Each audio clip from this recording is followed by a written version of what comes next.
এই ভিডিওটা একটু স্পেশাল হতে চলেছে, কারণ এই ভিডিওতে আমি 2024-এর আপাতত 2024-এর প্রথম 3 মাস হয়ে গেছে, আর একটা নতুন ফিনান্সিয়াল ইয়ারও চালু হয়েছে 2024-25। তো এই 2024-এর প্রথম 3 মাসে আমার ট্রেডিং পোর্টফোলিওতে কি লাভ বা কি লোকসান হয়েছে, আমার পিএনএল স্টেটমেন্ট আপনাদের সাথে আলোচনা করব। তার সাথে সাথে এই ফিনান্সিয়াল ইয়ার বলুন বা এই ক্যালেন্ডার ইয়ার বলুন, তাতে আমার পার্সোনাল গোল কি এবং এই গোল কি জন্য, মানে কত পার্সেন্টেজ টার্মসে আমি দেখছি, আমার টোটাল পোর্টফোলিওর উপর আমি কি প্ল্যান করছি, তা নিয়ে আপনাদের সাথে আলোচনা করব। লার্নিং পারপাসে আশা করি সেই জিনিসগুলো ভালো লাগবে, কারণ আমি মনে করি একটা নতুন ফিনান্সিয়াল ইয়ারের শুরুতে যদি আমরা নিজেদের জন্য এরকম একটা গোল বা রূপরেখা, জাস্ট কোনো টার্গেট তেমন নয়, একটা যদি রূপরেখা তৈরি করি, একটা প্ল্যান করি, তাহলে আমার মনে হয় ট্রেডিং জার্নিটা অনেকটা স্মুথ হয়। তো সেই কাজটাই আমি এই ভিডিওতে আপনাদের সামনে করব, আশা করি আপনাদের ভালো লাগবে। এবং আবার বলি, এই যে পিএনএল স্টেটমেন্ট দেখানোর মাধ্যমে কিন্তু কোনো রকম কিছু প্রমাণ করার ব্যাপার এখানে নেই। আমি জাস্ট মোটিভেশন পারপাসে, জাস্ট আপনাদের মানে এই কমিউনিকেশন করার জন্য যে আমি কিভাবে নিজের জিনিসগুলোকে প্ল্যান করি, শুধুমাত্র তাই জন্যই জিনিসটা করা। এর মধ্যে কোনো কিছু কাউকে কিছু প্রমাণ করার বা কাউকে কিছু দেখানোর কিন্তু কোনো বিষয় নেই। এই ব্যাপারটা প্লিজ মাথায় রাখবেন এবং সেই অনুযায়ী ভিডিওটাকে আপনারা কনসিডার করবেন, ঠিক আছে? তো চলুন শুরু করি। প্রথমেই বলে রাখি এইখানে আজকেই আমি একটা কমিউনিটি পোস্টে একটু আগে, জাস্ট 7 মিনিট আগে, যখন এই ভিডিওটা আমি প্ল্যান করছিলাম, তখনই কিন্তু আমি 2024-এর প্ল্যানটা লিখেছিলাম, যেটা আমি আপনাদের সাথে এখন আরও ডিটেলসে একটু ডিসকাস করব। সেখানে আমি দুটো অ্যাকাউন্ট নাম্বারও লিখেছি, মানে জেরোধা আর এম স্টক মেইনলি আমি ট্রেড করব, সেটা আগে থেকেই লিখে রেখেছিলাম। কারণ অনেক সময় আমরা মাল্টিপল অ্যাকাউন্টে ট্রেড করি এবং বছরের শেষে যদি আমি আরেকটা অ্যাকাউন্ট দেখাই, তখন মনে হবে যে ট্রান্সপারেন্সির অভাব। তাই জন্য বছরের শুরুতেই, হ্যাঁ ফিনান্সিয়াল ইয়ারের শুরু, তাই জন্য বছরের শুরু এই টার্মটা ইউজ করব, কিছু মনে করবেন না। তো বছরের শুরুতেই কিন্তু আমি কোন অ্যাকাউন্টগুলো এই বছরের জন্য আমি দেখছি বা ট্রেড করব, সেটা কিন্তু আপনাদের কাছে প্রথমেই লিখে দিয়েছি, ঠিক আছে? এবং অ্যাকাউন্ট নাম্বারগুলো প্রথম ডিজিট শেষ ডিজিটগুলো লিখে দিয়েছি, পরে আমরা বছরের শেষে সেগুলো দেখে নেব। কেন এটা আমি করছি? আশা করি এইটা এরকম ধরনের ট্রান্সপারেন্সি প্রথম হতে চলেছে, যেখানে বছরের শুরুতেই অ্যাকাউন্ট নাম্বার বলে সেখানে ট্রেড যেগুলো নেওয়া হবে আপনাদের বলা হচ্ছে, এবং যখন বছরের শেষে আমরা পিএনএল জিনিস দেখব সেই অ্যাকাউন্টগুলোতেই, তখন বোঝা যাবে যে সত্যি কি শেয়ার মার্কেট থেকে ইনকাম বা রোজগার করা যায় কি না। এই ট্রান্সপারেন্সি যদি অ্যাটলিস্ট ভালো লাগে, প্লিজ একটু শেয়ার করবেন, ভিডিওটাকে লাইক করে রাখবেন, আর চ্যানেলে যারা নতুন, চ্যানেলকে সাবস্ক্রাইব করে বেল আইকনকে প্রেস করতে কিন্তু ভুলবেন না। তাহলে এর যে আপডেটেড বা নোটিফিকেশনগুলো আমি দেব, সেগুলো আপনাদের কাছে চলে আসবে। তো আশা করি এই পোস্টটাকে আপনারা একটু লাইক করে দেবেন, একটু কমেন্ট করে দেবেন, এই পোস্টটা আপনাদের কাছে নিশ্চয়ই আসবে। এবার চলুন ভিডিওটাকে শুরু করি। আমি পিএনএল আপনাদের সাথে শেয়ার করব। সেখানেই একটা কথা বলে রাখি, আমার মতে, এবং আপনারাও হয়তো এতে সহমত হবেন, এই যে 2022 সাল থেকে 2023-এর শুরু থেকে, 2023-এর জানুয়ারি ফেব্রুয়ারি থেকে মোটামুটি যে বুল রানটা চালু হয়েছে ইন্ডিয়ান মার্কেটে, তাতে কিন্তু সব থেকে কঠিন যদি সময় বলেন, এই ফেব্রুয়ারির মাঝামাঝি থেকে এই মার্চ মাসটা কিন্তু ছিল। মার্চ 2024, ফেব্রুয়ারির মাঝামাঝি থেকে মার্চ 2024, মানে ফেব্রুয়ারি 2024 থেকে মার্চ 2024, এই যে 1.5 মাসের ব্যাপারটা ছিল, এই পিরিয়ডটাই, 1.5 মাসের পিরিয়ডটা আমার মতে সব থেকে কঠিন সময় ছিল। কারণ মার্চ মাসে জানেন যে স্মল ক্যাপ মিড ক্যাপে যে একটা ধস নামে, যেখানে ইন্ডেক্স 10%-এর মতো কারেক্ট হয়, অনেক ভালো ভালো স্টক তো 20%-এর মতো কারেক্ট হয়েছে। ভালো ভালো স্টক, খারাপ স্টকগুলো আমি ছেড়েই দিলাম, ভালো ভালো স্টক, রেলওয়ে স্টক বলুন, ভালো ভালো অন্যান্য সেক্টরের স্টকগুলো বলুন, প্রচুর কিন্তু কারেক্ট হয়েছে। তো এই ফেব্রুয়ারি মার্চ মাসে পয়সা রোজগার করাটা কিন্তু খুব কঠিন ব্যাপার। হ্যাঁ, একটা কাকতালীয়ভাবে হলেও সত্যি, দেখুন আমরা তো জানতাম না যে মার্কেট এই সময় ক্র্যাশ করবে বা খারাপ হবে। ফেব্রুয়ারি মাঝামাঝি সময় থেকেই 14ই ফেব্রুয়ারি কিন্তু আমার যে সুইং ট্রেডিংয়ের মেন্টরশিপ ব্যাচ কিন্তু চালু হয়, এসটি সুইং চ্যাম্প ব্যাচ। তখন তো আর জানা ছিল না যে মার্কেট ক্র্যাশ হবে, যাই হোক ভালোই হয়েছে, মার্কেট ক্র্যাশে একটা ভালো আমাদের অভিজ্ঞতা হয় সুইং ট্রেডিংয়ের। মেন্টরশিপ ব্যাচে যারা এখনও জয়েন করেননি, জয়েন করতে চান, তারা আমার ইউটিউবের নিচে যে কোনো ভিডিওর নিচে দেখবেন জয়েন বাটন পেয়ে যাবেন, সেখান থেকে জয়েন করে নিতে পারেন। তো সেটা একটা আলাদা চ্যালেঞ্জ ছিল। কেন এই চ্যালেঞ্জগুলো বলছি, দেখুন এই চ্যালেঞ্জ ব্যাপারগুলো কিন্তু পিএনএল এর উপর এফেক্ট করে, আপনার মানসিকতার উপর এফেক্ট করে, ট্রেডিং সাইকোলজির উপর এফেক্ট করে। কেন আলাদা একটা প্রেশার নিয়ে কাজ করলে তার এফেক্টও কিন্তু পিএনএল এর উপর পড়ে, ট্রেডিং বিহেভিয়ারের উপর পড়ে, এটা স্বাভাবিক ব্যাপার। তার জন্যই আমি বলে নিচ্ছি এই ব্যাপারটা। ফেব্রুয়ারি মার্চ মাস কিন্তু যথেষ্ট খারাপ সময় ছিল। আচ্ছা, এইবার এই খারাপ সময়েতেও কিন্তু আমি আপনাদের কাছে ইউটিউবে নর্মাল যে ভিডিও বানিয়ে আপনাদের কিন্তু বারবার বলেছি, দেখতেই পাচ্ছেন এখানে যে 22 লাখের পোর্টফোলিও আমি এক্সিট কি করব, ভিডিওতে বলেছিলাম যে না আমি এক্সিট করছি না, ভালো ভালো স্টকে আমি থাকছি। এখানে মিউচুয়াল ফান্ড নিয়ে বলেছিলাম, এবং বলেছিলাম এই ভিডিওতে জাস্ট 3 উইক আগে, মানে মার্চ মাসেই, যে না আমি এখন মিউচুয়াল ফান্ডে বরং আরও বেশি করে ইনভেস্ট করছি মার্চ মাসে, এই যে পতনটাকে এটার সুবিধা নেওয়ার জন্যে। এবং দেখুন এইখানে ভিডিও বানিয়ে, এই যে ভিডিওটা বাজারে বিশাল পতন, আমার পোর্টফোলিওর আজ কত লস হলো, তখন লস চলছিল, এবং তারপরেও আমি দেখিয়েছি যে তা সত্ত্বেও দেখুন আমি 11ই মার্চ, 7ই মার্চ, 6ই মার্চ আমি কিন্তু পয়সা মার্কেটে ঢেলেছি, ইনভেস্টমেন্ট করে গেছি মার্চ মাসে। আজকে তার বেনিফিট নিশ্চয়ই একটু হলেও পাচ্ছি বা পাওয়া যাচ্ছে, কারণ মার্চ মাসে সেই সময় থেকে কিন্তু ইন্ডেক্স লেভেলে 5%, 6% কিন্তু ইন্ডেক্স কভার করে নিয়েছে, স্মল ক্যাপ, মিড ক্যাপ। এবং যে মিউচুয়াল ফান্ডগুলোতে আমি ইনভেস্ট করেছিলাম সেগুলোও দেখবেন বেশ ভালো 4-5%, 6%-এর মতো কিন্তু এই 3 উইকে কিন্তু রিটার্ন অলরেডি দিয়ে দিয়েছে। তো এইটাই আমি বোঝাতে চাই যে যখন খারাপ অবস্থা থাকে তখন কিন্তু ভয় পেয়ে গেলে চলবে না। একটু আমার চ্যানেলের সাথে জয়েন করা থাকলে আপনাদেরকে সেই মোটিভেশনটা আমি আশা করি দিতে পেরেছি, বা এটা আমারও ভালো লাগে যে এখন যে স্টকগুলো বা যে ইন্ডেক্সগুলো এখন বেড়ে গেছে, কিন্তু মার্চ মাসে যখন খারাপ অবস্থা ছিল আপনাদের পাশে অ্যাটলিস্ট আমি ছিলাম, বা আমি কি করছিলাম আপনাদেরকে সেটা বলে একটু হলেও হেল্প করা গেছে, বা প্যানিক থেকে একটু বের করা গেছে। যদি সেটা ভালো লেগে থাকে একটু কমেন্ট করে অবশ্যই জানাবেন। তো চলুন এখন পিএনএল এ দেখি যে এই বছরে কি ব্যাপারটা হয়েছে।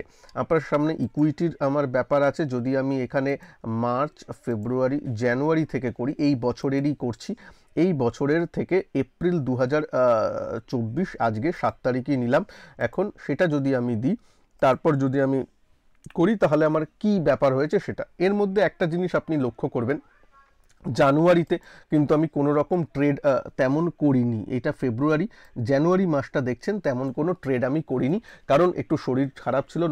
অক্টোবর নভেম্বর থেকেই আমার একটু শরীর খারাপ চালু হয়। আমি ইউটিউবে বহুদিন, প্রায় 2-3 মাসের মতো আমি কোনো ভিডিও তেমন দিতে পারিনি, একটু ইরেগুলার হয়ে পড়েছিলাম। আমি বলেওছিলাম, আশা করি যারা আমার দর্শক তারা সেটা মনে রেখেছেন। সেইভাবে ট্রেডিং ধরুন ফেব্রুয়ারি থেকেই শুরু করি, তারপর তো দেখতেই পাচ্ছেন কি হয়েছে। যাই হোক, যদি পিএনএল এর ব্যাপার দেখেন তাহলে রিয়ালাইজড পিএনএল 2.67 লাখ, 2,67,000 এই ফেব্রুয়ারি মার্চ মাসে মোটামুটি ঠিকই হয়েছে। আমি পার্সেন্টেজ টার্মসে বলবো, কত টাকা নিয়ে মোটামুটি ট্রেড হয়েছে সেটাও বলবো, একটু বলে রাখি। চার্জেস অ্যান্ড ট্যাক্সেস প্রায় 39,000-এর মতো। হ্যাঁ, জানেন যে স্টকে ট্রেড করলে এসটিটি আমাদের একটু বেশি দিতে হয়, সিকিউরিটি ট্রানজ্যাকশন যে ট্যাক্সটা হয় সেটা একটু বেশি লাগে। ব্রোকারেজ তেমন লাগে না, ডেলিভারিতে তো ব্রোকারেজ তেমন হয় না জানেন, কিন্তু ওই এসটিটি গভর্নমেন্টের যে চার্জেসগুলো আছে সেগুলো আমাদের একটু লাগে। যাই হোক, নেট রিয়ালাইজড পিএনএল এটা তাহলে এই যে চার্জেসটা বাদ দিয়ে রিয়ালাইজড প্রায় 2,25,000, 26,000-এর মতো, ঠিক আছে। আনরিয়ালাইজড মানে যে পজিশনগুলো আমার এখন চলছে কারেন্টলি, তাতে যে আনরিয়ালাইজড পজিশন আছে পিএনএল সেটা প্রায় 1 লাখের মতো, ঠিক আছে।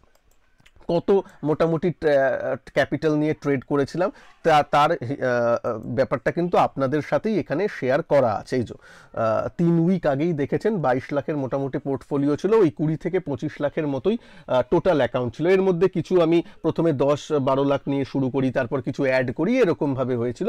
মোটামুটি আপনি 20 থেকে 25 লাখের মতো ভাবতে পারেন। মানে মোটামুটি দেখতে গেলে যদি পার্সেন্টেজ টার্মসে করি আমরা 10%-এর মতো কিন্তু এই 2 মাস, এই 1.5 মাসে বলতে পারি, কেন ফেব্রুয়ারি থেকেই ট্রেডটা মেন শুরু হয়েছিল। ফেব্রুয়ারি আর মার্চে কিন্তু আপনি দেখতে পারেন, এপ্রিলেরও কিছু দিন আছে, ঠিক আছে, 1 সপ্তাহই হয়েছে এপ্রিলে, এমন কিছু নয়। তো এই 2 মাস বা এই 2 মাসে মোটামুটি 10%-এর মতো রোজগারটা হয়েছে, যেখানে কিন্তু ফেব্রুয়ারি মার্চ মাসটা যথেষ্ট কঠিন সময় ছিল সুইং ট্রেডিংয়ের জন্যে। আচ্ছা, এবার এইখানে একটা কথা বলে নিই, এবার যে কথাটা আমি বারবার আপনাদেরকে বলি, অনেকে হয়তো ভাববেন, আচ্ছা এর আগে মানে ভিডিওটা এখনো শেষ হয়নি, একটা মেন জিনিস আমি আপনাদের সামনে বলবো, যেখানে 10 লাখ টাকা 15 লাখ টাকা আমার লসও হয়েছে, সেটাও আপনাদেরকে বলবো প্লিজ। তাই জন্য ভিডিওটাকে এখানেই বন্ধ করে যাবেন না, লসটাও জানতে হবে। লাভটা দেখেই শুধু চলে গেলে হবে না, লসটাও জানতে হবে। প্লিজ একটু ধৈর্য ধরে বসুন, ঠিক আছে? এইটা হলো। এবার এম স্টকে আসি। কেন এই দুটো অ্যাকাউন্ট বলছি? কারণ এই দুটো অ্যাকাউন্টেই আমি ট্রেড করেছি, এবং আমি আপনাদের তার জন্যই, এবার অনেকে হয়তো বলবেন কে জানে, আপনি হয়তো আরও অন্য জায়গায় ট্রেড করেছেন, আমাদের বলেননি, এবং সেই জন্যই আমি কিন্তু এইখানে, যাতে পরের বার এটা না হয়, তাই জন্য প্রথমেই আমি অ্যাকাউন্ট নাম্বার লিখে, এবং জেরোধা এবং এম স্টক কোন অ্যাকাউন্ট দুটো করা হবে সেটা আমি লিখেই একটা কমিউনিটি পোস্ট করে দিলাম, তাহলে এটা থেকে যাবে, এবং সেটাই আমরা 3 মাস 6 মাস বা 1 বছর বাদে সেখান থেকেই সেটাই ট্র্যাক করা যাবে। এইটা প্রথম হচ্ছে, তাই জন্য একটু মানে জাস্ট বিয়ার করুন আমার সাথে, ওকে? তো এম স্টকে একটু দেখে নিই, পিএনএল জেরোধাতে করলাম। এবার এখানে যদি আসি, আমি পিএনএলে এসে আমি যদি এখানে, হ্যাঁ ইকুইটি আছে, লাস্ট 30 ডেজের যদি, আচ্ছা কাস্টমে যাব, আমি যদি এখানেও তেমন, আমি এপ্রিল আছে, এখানে আমি করে দেবো 2024-এর জ্যানের 1 তারিখ থেকেই নিই। এইখানে যদিও জ্যানের 1 তারিখ থেকে আমি ট্রেড করিনি, তাও ইকুইটিটাই চুজ আছে। চলুন ইকুইটিতে আমি সাবমিট করলাম, ইকুইটিতে দেখা যাক কি হয়। ইকুইটিতে যদি আপনি দেখেন রিয়ালাইজড পিএনএল 59,000, মানে 60,000 টাকার মতো, জাস্ট রাউন্ড ফিগারে বলছি, 60,000 টাকার মতো মোটামুটি পিএনএল, ওকে? এটা হলো। আচ্ছা, এবার আমি আসি একটু কত টাকা এটা করেছি সেটাও আপনাদের নিশ্চয়ই বলবো।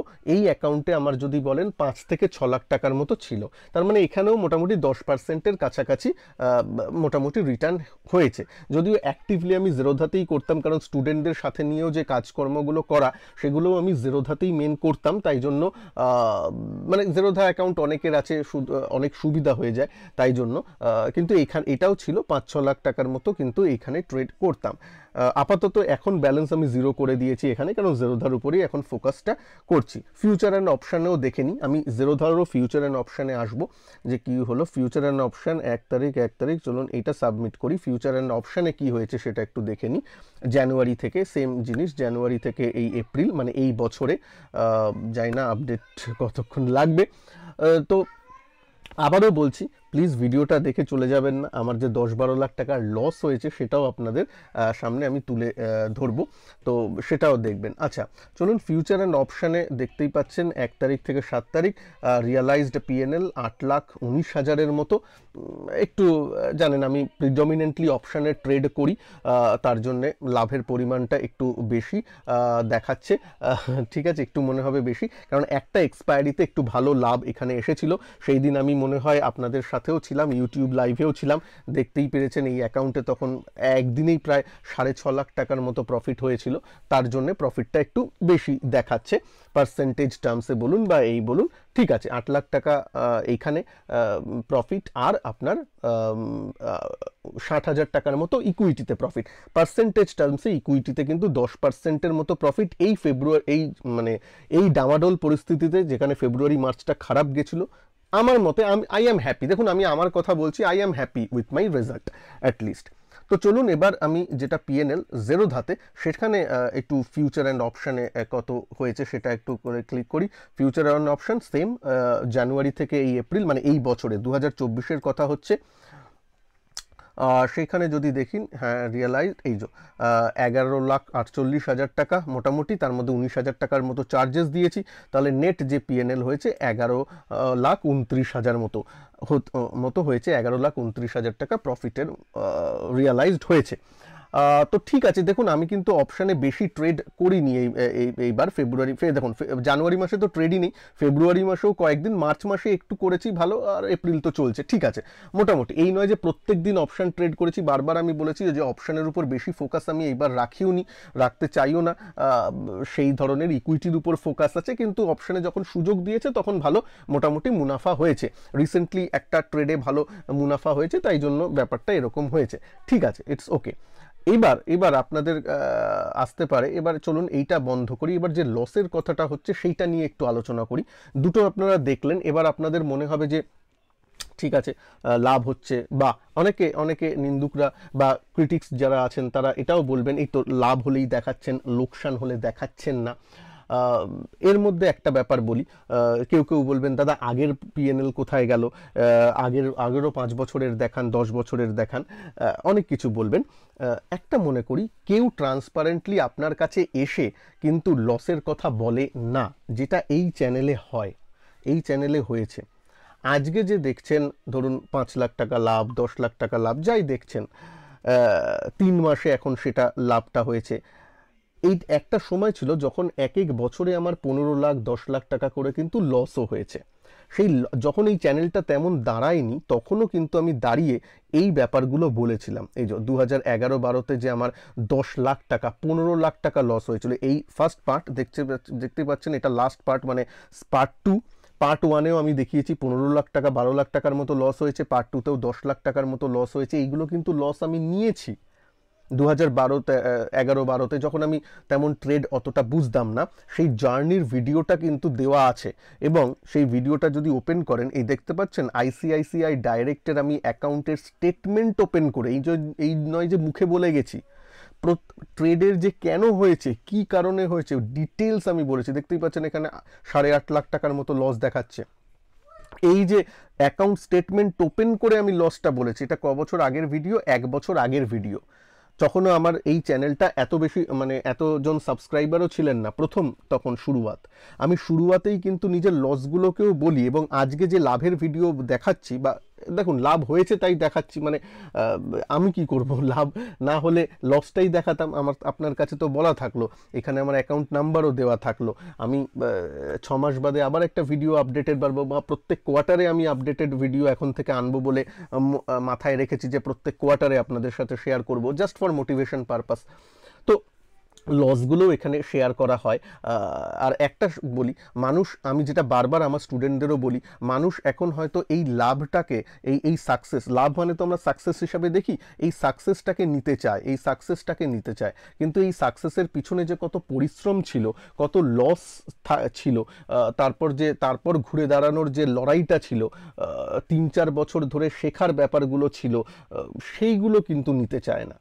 এইটাই আমি বলবো যে প্লিজ, প্রত্যেকের লাইফে খারাপ দিন আসে, খারাপ সময় চলে, প্রত্যেকের একটা চাকার মতো ব্যাপার, যে লাইফে নিচেও চাকাটা আসে আবার উপরেও যায়। সেই যখন নিচে আমরা থাকি, সেই নিচের জিনিসটাও আমি আপনাদের সাথে শেয়ার করেছি। এই ভিডিওটা আমি এই ভিডিওর এন্ড স্ক্রিনে আবার অ্যাড করে দেবো, প্লিজ একটু পারলে দেখে নেবেন। আমার ট্রেডিং ক্যারিয়ার বলে এই ভিডিওটা, মাই ট্রেডিং জার্নি, বা মাই ট্রেডিং জার্নি সঞ্জয় টক্স বাংলা লিখলেই, সার্চ করলেও পেয়ে যাবেন। তো এই সময় আমি যে নিচে চলছিলাম, যে তখন যে ডিভাস্টেটিং হয়ে গেছিলাম, মানে মানসিকভাবে ভেঙে পড়েছিলাম, কিভাবে সেখান থেকে উঠে দাঁড়ালাম, সেই গল্পটা আছে। একটা সময় ছিল যখন 1 বছরে 8 লাখ টাকা লসও হতো, এখন মাঝে মাঝে 3 মাসে হয়তো 8 লাখ টাকা আমার চলেও আসছে, কিন্তু সেটা বড় কথা নয়। আমি কখনোই ওই 8 লাখ আসুক আর যতই টাকা আসুক, আমি কিন্তু এই ব্যাপারটাকে কিন্তু ভুলে যাইনি। এইটাই একটা পার্থক্য, যে আপনি যখন সাকসেসফুল ট্রেডার হবেন, তখন কিন্তু ওই পুরনো কথা, যে পুরনো আপনার যে লসের কথাগুলো, পুরনো যে কঠিন সময়ের কথাগুলো, সেগুলো ভুলে গেলে চলবে না। সেটা যদি ভুলে যান, তাহলে মার্কেট আবার আপনাকে সেই পুরনো জায়গায় এসে দাঁড় করিয়ে দেবে, তাতে মার্কেটের মাত্র 1 মাস লাগে। আমি বলছি মার্কেটের সাথে যদি আপনি পাঙ্গা নেন, মার্কেট আপনাকে আবার সেই পুরনো জায়গায় এসে দাঁড় করিয়ে দেবে। তাই জন্য আমি প্রত্যেকটা যখনই আমি লাভ আপনাদের সাথে শেয়ার করি, তার সাথে সাথে আমি 2011-12 যে আমার সংঘর্ষের দিনগুলো চলছিল সেগুলোও আপনাদের সাথে শেয়ার করি, যাতে অনেক নতুন দর্শক দেখেন, তাদেরও এটা মনে রাখা উচিত যে আজকে যেটা দেখছেন সেই সঞ্জয় একদিনে তৈরি হয়নি, একদিনে কোনো ট্রেডার তৈরি হয় না, ইটস আ জার্নি। আমার ওই সময়টা গেছে যখন আমি লসও করতাম এবং তারপর 2-3 বছর লেগেছিল আমাকে ঘুরে দাঁড়াতে, 3 বছর লেগেছিল ঘুরে দাঁড়াতে। আমি জাস্ট অপশানে 1 লট নিয়ে ট্রেড করতাম। তা কিভাবে আমি চার্ট দেখা শুরু করলাম, চার্ট আগে তেমন বুঝতাম না, দেখতাম না, টেকনিক্যাল অ্যানালিসিসের কিছুই জানতাম না। আস্তে আস্তে সেগুলো শুরু করি, স্টকে আস্তে আস্তে ব্যাপারগুলো করার চেষ্টা করি যে স্টকগুলো কিভাবে জিনিসগুলো তৈরি করব বা জিনিসগুলো কিভাবে ট্রেড করব, মানসিকতাকে তৈরি করার চেষ্টা করি। এগুলো আস্তে আস্তে হয়েছে। হ্যাঁ, আপনাদের একটা অ্যাডভান্টেজ যে এখন ইন্টারনেটের দৌলতে অনেক কিছু আপনাদের সামনে চলে এসেছে। তখন 2010-12-তে এত ইন্টারনেটের ব্যাপার ছিল না, 1 জিবি ডেটারই কত দাম ছিল। হ্যাঁ, তখন আর জিওও ছিল না, আর এসবও ছিল না। ইভেন ভালো মানে কি বলবো, কম ব্রোকারেজের ব্যাপারই তো ছিল না। এখানে আইসিআইসিআই ডাইরেক্টে ট্রেড করতাম, যেখানে অনেক ব্রোকারেজ পার্সেন্টেজ টার্মসে দিতে হতো, সেগুলোই তো ছিল। তো তখনও জেরোদা ফেরোদা এমন কিছুভাবে আসেনি। তো এই জন্যই বলছি আপনাদেরকে, এই বলার এইটাই কারণ যে পা যাতে মাটিতে আমাদের থাকে, যখনই আমরা লাভের ব্যাপারগুলো বা যখনই সাকসেসের কথা কাউকে দেখবো, আপনারা ইউটিউবে নিশ্চয়ই অনেকেরই সাকসেসের ব্যাপারটা দেখেন, যারা জেনুইন ট্রেডার তাদের যদি সাকসেস ব্যাপারটাও দেখেন, তাদের পিছনে যে পরিশ্রম সেটাও একটু দেখার চেষ্টা করুন, সেই পরিশ্রমটাও নেওয়ার চেষ্টা করুন। শুধুমাত্র সাকসেসের দেখে মাথা ঘুরে গেলে চলবে না। তাই জন্য যখনই আমি লাভের জিনিসগুলো দেখাই বা লাভটা হয়েছে বলেই দেখাই, এখন মোটামুটি একটু শেয়ার মার্কেটকে একটু হলেও বুঝতে চেষ্টা করেছি, যেটা 2011-12-তে বুঝতাম তার থেকে একটু বেশি বুঝি আশা করি।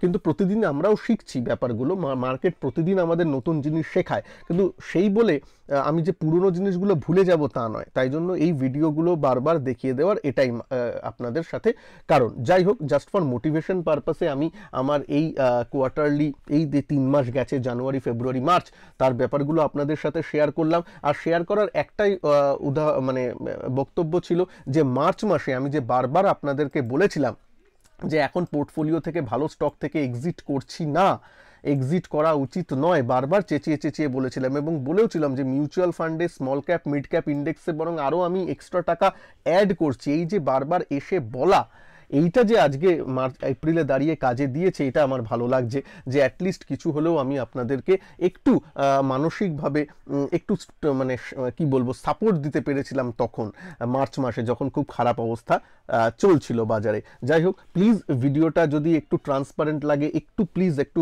কমেন্ট করবেন নিচে, তাহলে কি হবে, আমার পার্সোনালও একটু মোটিভেশনের দরকার পড়ে। ইউটিউব ক্রিয়েটার বলেই যে আমাদের পার্সোনাল মোটিভেশনের দরকার পড়ে না, তা একদমই নয়। আপনারাই যদি একটু মন্তব্য করেন, একটু কমেন্ট করেন, আমি প্রত্যেকের কমেন্ট কিন্তু পড়ি, তাহলে আমারও ভালো লাগবে। প্লিজ একটু কমেন্ট করবেন, নিজের পিএনএলটাও একটু দেখবেন। কেন দেখবেন বলছি, এর থেকে অনেক কিছু শেখা যায়। সে আপনি লাভ করুন বা লোকসান করুন, যাই করুন, তার থেকে অনেক কিছু শেখা যায়। নিজের পিএনএলকে অনুধাবন করুন, ট্রেডিং জার্নাল মেনটেন করলে তো খুবই ভালো, সেটাকে একটু দেখুন, একটু দেখুন। ফার্স্ট কোয়ার্টার শেষ হয়েছে, ফার্স্ট কোয়ার্টার বলবো না, ফোর্থ কোয়ার্টার, ফিনান্সিয়াল ইয়ার নিলে আর ক্যালেন্ডার ইয়ার নিলে ফার্স্ট কোয়ার্টার বলা যায়, শেষ হয়েছে, মানে 3 মাস, জানুয়ারি, ফেব্রুয়ারি, মার্চ। সেটাকে অনুধাবন করুন, অ্যানালিসিস করুন, কীরকম আপনার ট্রেড গেল, সেই অনুযায়ী নেক্সট যে কোয়ার্টারটা আসছে, এপ্রিল, মে, জুন, সেইটাকে একটু প্ল্যান করুন। এইভাবে করেই কিন্তু এগোনো যায়, এইভাবে করেই কিন্তু আমাদেরকে সাকসেস পেতে হবে আস্তে আস্তে। সেটা করতে গিয়ে বাধা বিপত্তি আসবে, আমি বারবার বলছি, trading is not a smooth journey, ট্রেডারদের জার্নি খুব স্মুথ হয় না, আমি আপনাকে বলছি। তার জন্য দুটো জিনিস একটু মাথায় রাখবেন। হয়তো ভিডিওটা একটু বড় হচ্ছে, কিন্তু দেখুন নিজের ওই নস্টালজিক একটু হয়ে পড়ছি, পুরোনো দিনগুলোর কথা মনে পড়ছে, তাই আপনাদের বলছি দুটো জিনিস করবেন না একদম। সেটা হচ্ছে সেটা হচ্ছে ধার করে, লোন নিয়ে কোনোদিন ট্রেড করবেন না, এটা করলে কিন্তু একদম ফেসে যাবেন। লোন নিয়ে, ধার করে, অন্যের টাকা দিয়ে কোনো রকম ট্রেড বা বিনিয়োগ করবেন না, এটা কিন্তু বলা থাকলো প্রথম। আর দ্বিতীয় কথা, নিজের কাছে নিজে ট্রান্সপারেন্ট থাকবেন। এই দুটো জিনিস যদি নিজে করতে পারেন, যে নিজের কাছে নিজে ট্রান্সপারেন্ট মানে নিজে বুঝবেন, যদি দেখুন অপশান করছেন, এইদিকে বারবার আপনার লস হচ্ছে, প্রোগ্রেস হচ্ছে না, তাহলে অপশানটা একটু থামিয়ে দিয়ে স্টকে ফোকাস করবেন। ঠিক আছে। আর যদি দেখেন যে হ্যাঁ অপশন করছেন, লস হচ্ছে, কিন্তু আপনি সেখান থেকে শিখে আবার নিজেকে নতুন করে ভুলগুলো রিপিট করছেন না, এটা যদি দেখেন যে আপনি প্রোগ্রেস করতে পারছেন, তাহলে অবভিয়াসলি অপশনে থাকুন। কারণ অপশন করতে গিয়ে আমি 2-3 বছর লস খেয়েছি, তারপর আমি আবার ঘুরে দাঁড়িয়েছি আস্তে আস্তে। তো যখন ঘুরে দাঁড়িয়েছিলাম তখন দেখছিলাম হ্যাঁ আমি 1 মাস আগের সঞ্জয়ের থেকে এই সঞ্জয় একটু হলেও প্রোগ্রেস করছে, তাই জন্যই আমি অপশনে ছিলাম। না হলে আমি অপশন সম্পূর্ণভাবে ছেড়ে দিতাম। আজকের দিনে দাঁড়িয়েও আমি অপশন করি, কিন্তু ওই বেশি এখন সেলিং করি, একটু ম্যাচুরিটি এসে গেছে, সেই অনুযায়ী আমি কাজগুলো করি। ঠিক আছে। তো ব্যাপারগুলো যখন দেখবেন যে না আপনার সবাইকে যে সব ধরনের ট্রেডিং করতে হবে, সবাইকে সব সেগমেন্টে ট্রেডিং করতে হবে, তার তো কোনো মানে নেই। ট্রেডিং থেকে এক্সট্রা ইনকাম এলেই হলো। এক্সট্রা ইনকাম মানে মার্কেটকে আউটপারফর্ম করলেই হলো ট্রেডিং থেকে, না হলে তো ইনভেস্টমেন্ট আছেই, মিউচুয়াল ফান্ড আছেই। এইভাবে একটু রিয়ালিস্টিকভাবে ভাবুন পরের এই কোয়ার্টার যে আসছে, পরের 3 মাসের জন্যে। আর আমার চ্যানেল, আমার ভিডিও তো আছেই আপনাদের সাথে, আপনাদের হেল্প করার জন্য। যতটা পারি পার্সোনালি একটু আপনাদেরকে হেল্প করার চেষ্টা করি ভিডিওর মাধ্যমে, সেই প্রচেষ্টা তো থাকবেই। আপনারা প্লিজ এই ভিডিওটাকে লাইক করুন, পারলে একটু শেয়ার করুন, চ্যানেলকে সাবস্ক্রাইব করতে ভুলবেন না। আর একটা কমেন্ট আপনাদের থেকে আশা করব এই ভিডিওর নিচে, প্লিজ একটু কমেন্ট করে দেবেন। ভালো থাকবেন সবাই, নমস্কার, জয় হিন্দ, বন্দে মাতরম।